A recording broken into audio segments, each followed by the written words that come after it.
Symbole du mobilier design du XXe siècle, la Pantone Chair, conçue par Werner Pantone dans les années 60. Son prix, 900 €. Pourtant, sur Internet, il est possible d'acheter la même pour 10 fois moins cher. Sur ce site, tout y est pour attirer le chaland. Une réduction, une livraison gratuite et en prime, la biographie du designer.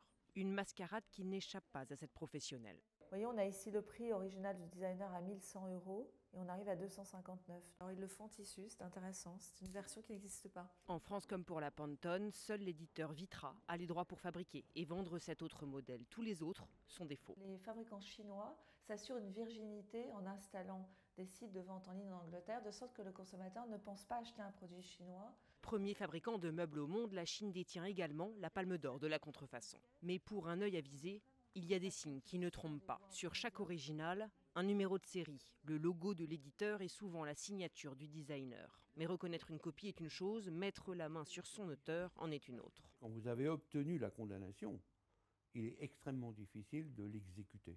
Parce que vous avez devant vous une espèce d'ectoplasme qui a entre-temps déménagé, disparu, qui a fermé son site, ouvert un autre site ailleurs. L'arsenal juridique français est solide, mais la contrefaçon ne s'encombre plus des frontières.